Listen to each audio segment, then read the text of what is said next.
Vidéotron Laurentien Limité, en collaboration avec votre télévision communautaire TCV Outaouais Câble 22, est fier de vous présenter cette émission consacrée au Cirque du Soleil.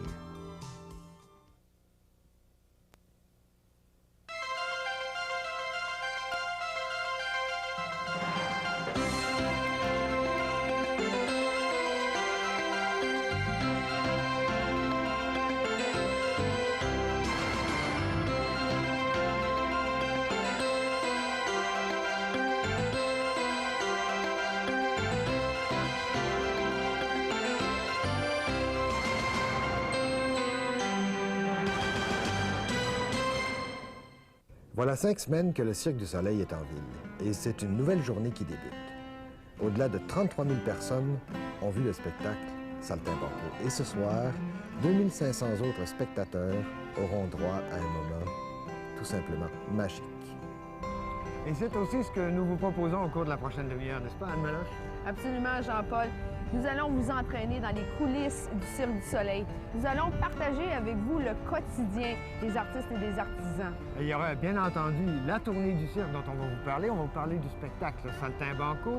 On va avoir un concours à ne pas manquer au cours de la prochaine demi-heure et aussi quelques souvenirs du Cirque du Soleil.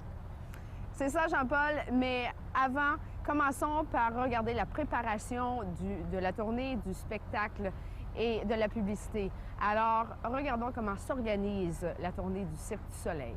Quand on commence, c'est souvent par une invitation. Comme pour cette tournée-là, on la part on l'amène en Australie. Donc, on a été invité par le festival d'été de Sydney. Et puis, à partir de là, si c'est intéressant, tout ça, on continue. On fait des développements avec l'immigration, avec les gens des festivités, les gouvernements. Et puis, on voit qu'est-ce qu'on peut faire. Et ensuite, c'est ça, avec les portes. L'organisation d'une telle démarche, la planification, je devrais plutôt dire, ça prend combien de temps? Ça peut prendre combien de temps? 6 mois, 1 an avant qu'on commence?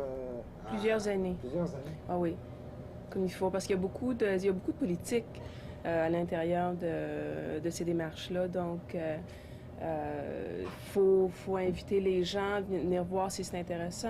On envoie des gens là-bas pour tenter, explorer et de trouver, faut trouver des sites, la meilleure, comment là-bas les gens réagissent au spectacle.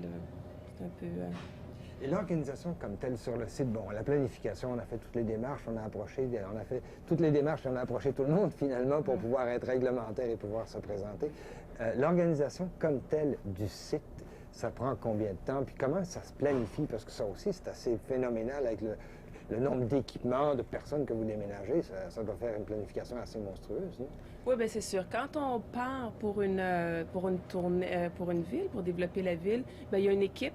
Une petite équipe, c'est habituellement une personne qui part avant nous pour développer le terrain, c'est-à-dire tous les fournisseurs.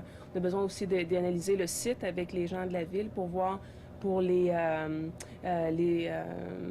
tuyaux d'eau et puis tout ça. Voir aussi ce qu'il y a à l'intérieur du terrain, puisqu'on doit creuser à l'intérieur pour l'ancrage du chapiteau. Donc, il faut bien être sûr s'il y avait des tuyaux de gaz ou que ce soit assez sécuritaire, voilà, puis c'est que ce soit sécuritaire. Et quand on arrive, nous, quand toute cette préparation-là est faite, il faut aussi niveler le terrain, il faut que ce soit assez plat. On arrive avec nos équipements et on monte le chapiteau. Ça prend... On essaye de le faire en 8 jours, naturellement, quand c'est possible, là, dépendamment du terrain, comment il est. Et le site est complètement autonome. Une fois que vous en avez pris, propriété, entre guillemets, là, vous êtes complètement autonome. Oui, tout ce qu'on a besoin, c'est une ligne de téléphone puis de l'eau. Le reste, pour l'électricité, tout ça, on est autonome. On a notre cuisine. Alors, on est un petit village qu'on transporte. C'est quoi exactement la philosophie du cirque et qu'est-ce que vous allez chercher dans Saltimbanco? La philosophie du spectacle, c'est de donner un bon shot tous les soirs. OK. Aussi simple que ça? C'est aussi simple que ça. C'est 52 artistes. Si on prend Saltimbanco, c'est 52 artistes sur une scène. C'est de s'assurer qu'on aura 2500 spectateurs qui vont sortir comblés à tous les soirs. C'est aussi simple que ça. Et comment est-ce que vous faites pour aller chercher justement, non seulement les spectateurs, ça je peux comprendre, mais Ouais. pour aller chercher une espèce de... Bon, on dit que le Cirque du Soleil et les spectacles sont une espèce d'antithèse en soi, c'est un tout en soi, ça forme un tout. Ouais. Comment est-ce que vous allez chercher justement cette espèce d'homogénéité dans chacun des numéros qui en eux-mêmes sont très différents malgré tout? Ben oui, oui, les numéros sont différents. L'unité, on l'a créée avec la musique, l'éclairage, les costumes. Je pense que c'est ça qui fait la couleur du Cirque du Soleil, contrairement au cirque traditionnel. Au cirque traditionnel, les gens arrivent avec leurs numéros et leurs costumes et leur musique, alors que nous, on crée des costumes pour les numéros, on crée la musique, on leur crée une ambiance sur la piste et on essaie de faire en sorte qu'il y ait une unité du début à la fin. Si on compare les spectacles de 92, 94 et 98 de Saltimbanco, ce sont toutes des versions un tout petit peu différentes. Oui, mais c'est toujours le même spectacle. En bout de piste, C'est ça que j'allais c'est dire. toujours le même, c'est toujours le même spectacle avec des petites variantes, qu'on n'a pas. C'est sûr que la version 98 de Saltimbanco, c'est pas tout à fait la même qui a été faite en 92 et après ça, pas tout à fait la même qui s'est promenée en Europe en 95-96. Mais il reste que à la base, c'est la même affaire. Des fois, il y a un numéro qui peut changer. Vous, qu'est-ce que vous recherchez là-dedans en tant que directeur artistique? Je suppose que vous devez aller chercher quelque chose, vous, là-dedans, personnellement. Bien, gars, je vais revenir à ma réponse de départ, c'est de faire en sorte qu'à tous les soirs, on ait 2500 spectateurs qui sortent comblés. Et ça vous C'est ça. satisfait personnellement? Oui, Oui. oui. J'ai Et- besoin d'être plugué directement sur le produit.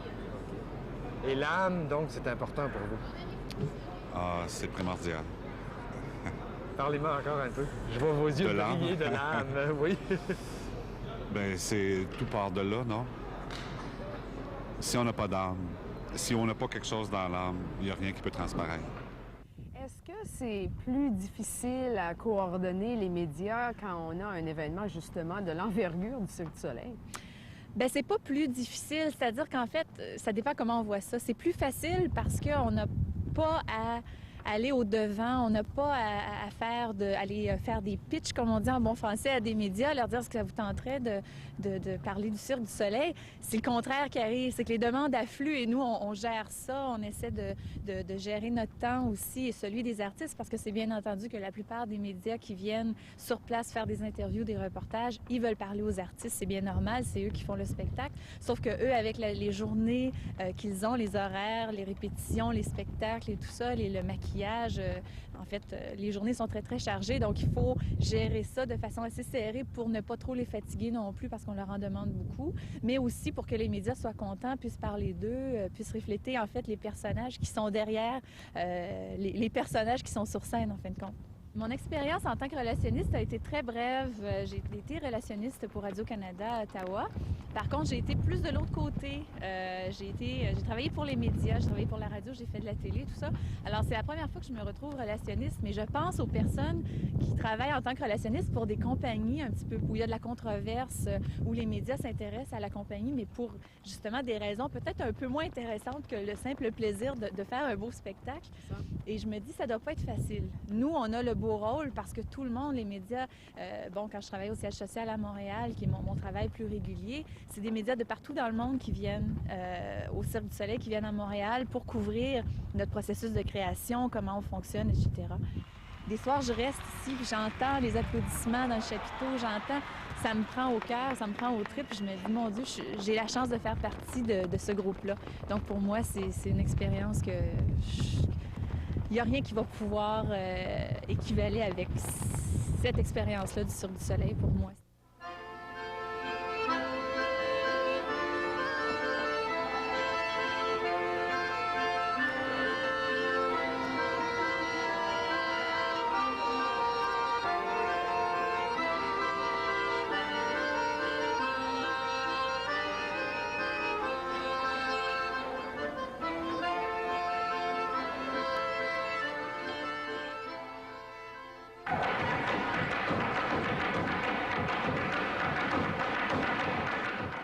Dans le prochain segment, nous jetterons un coup d'œil sur les infrastructures, le montage du site et du merveilleux chapiteau. Et Denis Lacombe sera en rappel dans cette émission, bien entendu, Anne, et c'est le temps de passer à notre concours. Alors, portez attention, la troisième personne qui nous rejoint au 771-3588, qui nous donne ses coordonnées, se mérite une paire de billets pour le spectacle du samedi 7 novembre, le spectacle Saltimbanco, sur les plaines Le Breton à Ottawa. À l'arrivée des camions, mais on sort les mâts, on les installe, on les monte. Ensuite, on installe la coupole, on accroche la toile après, on fait du lassage, un lassage complet. On installe ensuite, on lève, c'est qu'on lève la toile avec l'aide des moteurs et un peu du personnel. Ensuite, on place des poteaux de tour, on ancre le tout, on met ça en tension, on met des murs de tour et le chapiteau est monté. C'est assez expéditif.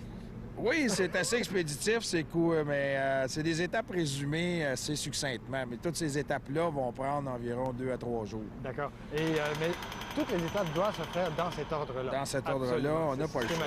C'est systématique, puisque on doit répondre à certaines normes d'installation. On doit suivre aussi la météo. On doit suivre aussi le personnel, parce que des fois, on a du bon, on a du moins bon, mais toujours du bon, évidemment. Mais ces étapes-là sont depuis le fond des âges, pour monter un chapiteau, c'est toujours pareil. Toujours pareil. Ça change pas. Et on y va ensuite de ça. Bon, une fois que le chapiteau est monté, on monte les tentes parallèles ou les tentes complémentaires, si je peux m'exprimer ainsi. Là. Exact. Dans l'installation du site ici, on fait des installations conséquentes. C'est-à-dire que pendant qu'on monte le chapiteau, mais il y a d'autres éléments du site qui se montent, tels la cuisine en arrière de moi, le bureau qui est en face de nous, qu'on ne voit pas, et la tente artistique qui est juste à côté de nous aussi. Donc, dans la même journée, on peut voir monter le site là, graduellement, assez rapidement. Le site, une fois aménagé, bon, il devient fonctionnel, on lui amène le courant, l'électricité, bon, etc., c'est bien sûr. Mais l'entretien, parce qu'évidemment, ça a l'air toujours impeccable. C'est ce qui frappe le spectateur quand il rentre par la billetterie ou quand il voit le site de loin. C'est blanc, immaculé, c'est propre, etc. C'est ça. Je suppose qu'il y a un entretien quotidien qui se fait. On n'a pas le choix. Pour maintenir les équipements en bon état, on doit se faire un entretien préventif à tous les jours. Donc, les services de ramassage de déchets et de nettoyage des installations sanitaires se font à tous les jours. Ensuite, pour ce qui est des tentes, bien là, c'est une opération qui est un peu plus exhaustive. Donc, on le fait sur une période donnée, soit à toutes les 2 villes ou toutes les 3 villes. Mais on essaie de donner la meilleure qualité possible de présentation aux spectateurs pour justement éviter la présentation un peu artisanale. Quelle impression ça vous laisse ou ça vous fait de travailler au Cirque du Soleil? OK, c'est toujours de transporter la joie et l'émerveillement dans le cœur des spectateurs. C'est ce pourquoi on travaille, c'est pour présenter un spectacle de qualité que les gens sortent d'ici, qui s'en souviennent toute leur vie. Malgré la dureté de votre travail, parce que c'est un peu plus dur que c'est vraiment physique. Oui, c'est plus difficile. Le mien est un peu plus dur sur les nerfs, mais nonobstant tout se fait, quand on voit le spectacle, on sait pourquoi on travaille, puis on est heureux.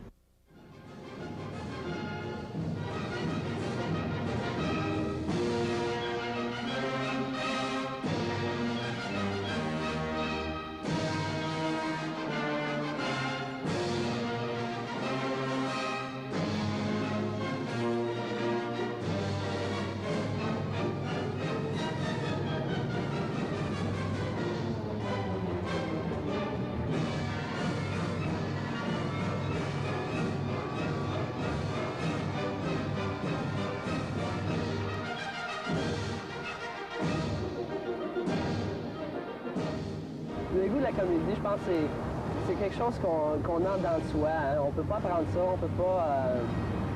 c'est quelque chose qu'on s'aperçoit qu'on a à l'école, avec les copains, tout ça. On aime faire rire les gens. Quoique, je me considère pas vraiment comme un comique social. S'il y a un chapitre qui est moins bien connu dans la vie du Cirque du Soleil, c'est la vie quotidienne. Nous avons alors rencontré ceux et celles qui facilitent la vie des artistes. Qu'est-ce que ça implique une journée pour vous au Cirque du Soleil? Une journée, ça implique m'occuper des achats, m'occuper de l'approvisionnement, m'occuper, voir est-ce que les menus soient assez équilibrés, voir à ce que soient satisfaits tous les désirs, les besoins, dans la mesure du possible, évidemment, de la centaine, 150aine de personnes qu'on sert ici 2 fois par jour. Alors, vous avez 150 personnes à votre table à tous les jours. Il y a 120 artistes et membres du personnel, il y a une vingtaine de conjoints, puis il y a tous ceux qui gravitent autour, comme les journalistes. Vous parlez de mets équilibrés. Quel genre de cuisine est-ce que vous faites? Faites-vous une cuisine plutôt standard ou de la cuisine internationale? On fait de la cuisine internationale standard, je ne sais pas exactement qu'est-ce que ça veut dire. On va chercher nos inspirations un peu partout. Il y a dans la brigade 3 Québécois, un Australien. Le côté Asie est assez présent. Il y a parmi les membres de la troupe, il y a 18 nationalités. Donc, satisfaire tous ces goûts-là, ça prend également un menu assez éclectique. Ça fait de la recherche. On fait beaucoup de recherches pour trouver des recettes, des façons de travailler qui viennent d'ailleurs. Au niveau de la technologie, parce que votre cuisine, quand même, vous devez la transporter d'un pays à l'autre. Est-ce que vous êtes à point dans la technologie? C'est-à-dire que la transporter d'un pays à l'autre, ça aurait pu poser des problèmes si on avait acheté des appareils dans un pays pour les faire fonctionner dans un autre.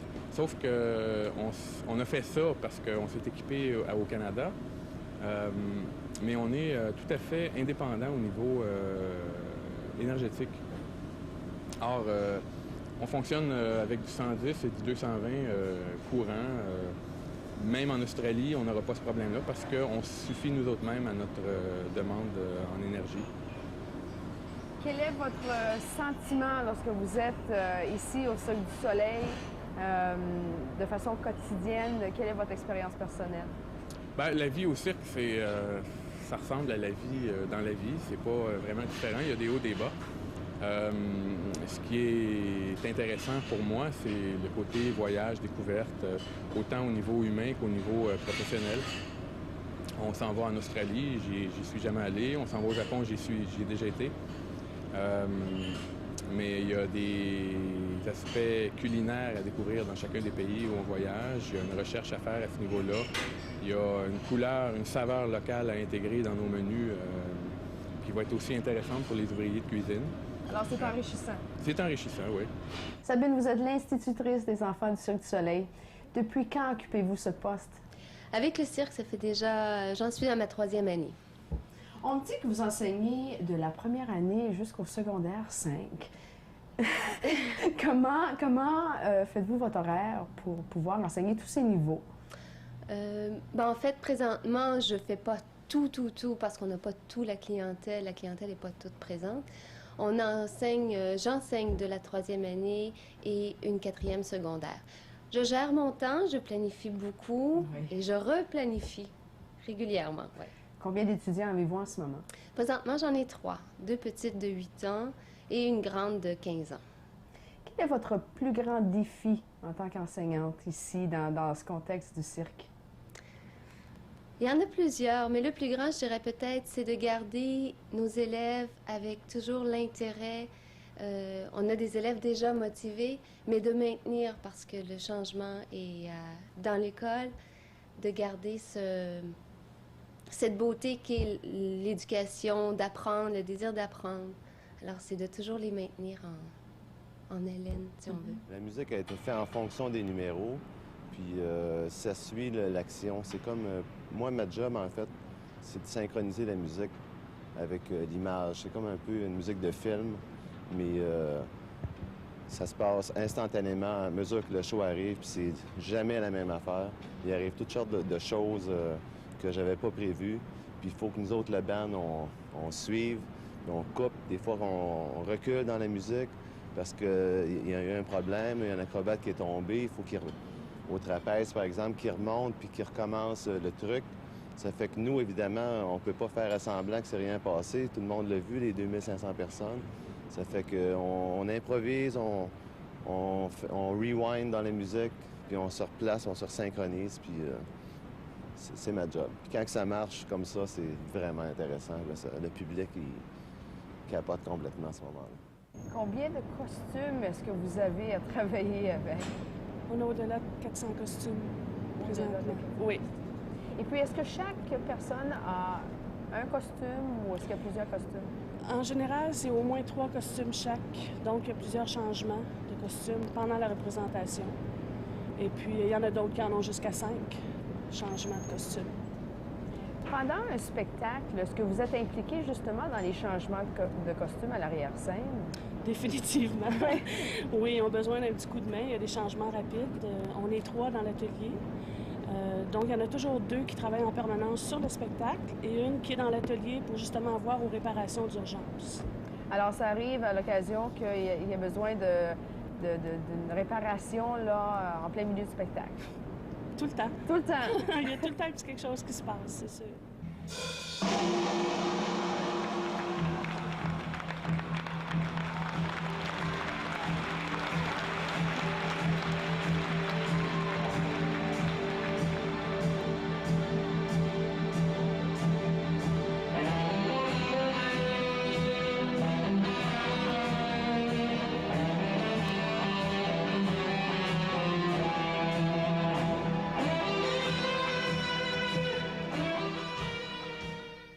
À quoi vous attendez-vous du spectacle Saltimbanco?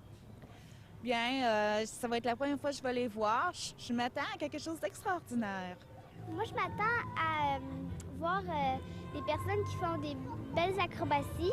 Moi, je pense que ça va me faire rêver plus que d'autres choses. Well, I've heard about this show for a long time, and I've been really looking forward to it. C'est un spectacle que j'ai voulu voir depuis longtemps. C'est quelque chose à voir, là. C'est aussi un réel plaisir que de rencontrer ceux et celles qui, soir après soir, nourrissent notre imaginaire. Leur vécu n'a d'égal que leur gentillesse. Qu'est-ce que ça fait un maître de piste? Mais c'est ça. Au Cirque du Soleil, ça fait pas la même chose que d'un cirque traditionnel. C'est pour ça que je pose la question. C'est ça. Le cirque traditionnel, le maître de piste est là pour présenter les numéros un après l'autre, parler, blablabla. Ici, c'est différent. On n'a pas d'animaux, c'est pas... Il n'y a pas vraiment de dialogue, il n'y a pas de présentation, ça se continue, c'est un non-stop. Je suis là un peu pour faire les liens. Mon personnage a une histoire aussi du début à la fin. Je joue le personnage qui est vraiment autoritaire. Puis plus le spectacle avance, plus on voit que mon autorité vraiment n'a pas le pouvoir. C'est ça qui fait qu'un peu, c'est le nom maître de piste, mais dans le fond, il n'y a pas vraiment des vrais titres de maître de piste que de vrais cirques traditionnels. Est-ce que tu aimes ça faire partie du premier numéro? Oui. Oui? Parce que c'est plus facile. Quand c'est à la fin, tu es fatigué, tu ne veux pas faire le numéro. Et quand c'est le premier numéro, je peux faire, je suis en forme. C'est stimulant? Oui. C'est stimulant? Oui. On te voit plusieurs fois dans le spectacle, en toutes sortes de différents costumes. Oui. Est-ce qu'il y a un moment que tu préfères? Oui, quand je suis en haut avec le costume baron. Ah, oui. T'as pas peur des hauteurs, alors? Non. Non. Dans tes journées quotidiennes d'achat, est-ce que tu vas à l'école? Oui. Oui. Et puis, combien d'heures par jour est-ce que tu te dévoues à tes études? À peu près 5. Et puis, on parle d'un nombre de combien d'heures par jour, par semaine, comme entraînement? Bien, maintenant qu'on a déjà commencé, les Machinois, en général, juste faire le spectacle, ça se trouve être l'entraînement. Quelques personnes qui veulent apprendre d'autres mouvements vont pratiquer peut-être pas beaucoup plus qu'une demi-heure par jour, dans le fond, parce que sinon, justement, on ne sera plus capable de le faire, le spectacle, le soir. Okay. Puis, je pense qu'il y a une genre de technique avec de la résine. Qu'est-ce que c'est exactement? Ce que c'est, finalement, oui, bon, il y a un petit peu c'est pas de la résine vraiment, c'est un mélange de résine et d'huile à moteur chauffée qui sent absolument pas bon lorsqu'on la prépare et qu'on applique sur les poteaux avec de l'alcool pour que ça devienne un peu plus mou. Et lorsque ça sèche, ça fait une belle couche de résine à la grandeur. C'est très collant et très chimique. Ça l'aide à mieux exécuter le numéro? Oui, non, c'est ça. À ce moment-là, on peut rester collé un peu plus sur le poteau. Qu'est-ce que c'est exactement, le boleadora? Le boleadora, c'est un ancien instrument de chasse et de guerre argentin qui a été transformé en instrument percussif. Donc, c'est une corde avec une boule au bout que je tourne et je fais des rythmes par terre avec ça. OK, puis est-ce que ça prend beaucoup de pratique pour monter un numéro comme ça? Oui, quand même, ça prend... ce que ça prend, c'est de la coordination le plus et beaucoup de rythme aussi, mais je pense que le truc, c'est d'aimer ça, puis on commence à pratiquer, puis ça vient tout seul, c'est tout naturel. Puis vos costumes, ça ressemble à quoi? Costume, maquillage? Costume est très, très rouge, maquillage très, très rouge. C'est un costume, bon, avec des bottes de cuir que l'on voit ici même et un lycra rouge très ajusté avec un petit haut, un petit veston en cuir rouge, noir et blanc. Alors, c'est ça, maquillage très rouge aussi, donc ça fait tout un ensemble. Ah, c'est bien. Puis en tournée, comment ça se passe? Pourriez-vous nous décrire comme une journée typique? Bien, journée typique, bon, en Australie, par exemple, on va faire, on a su hier qu'on va faire 10 spectacles par semaine, donc c'est des grosses semaines. Ça veut dire que, bon, 3 jours, on va faire 2 spectacles par jour. Donc, une journée de 2 spectacles par jour, on entre quand même assez tôt, je dirais aux alentours de midi, réchauffement, pratique, petite réunion pour donner des notes sur le spectacle. Et il y a le maquillage, parce que chaque artiste au Cirque du Soleil fait son propre maquillage. Alors, on a reçu un super cours de maquillage, puis c'est nous qui faisons ça. Ça prend à peu près 1 heure.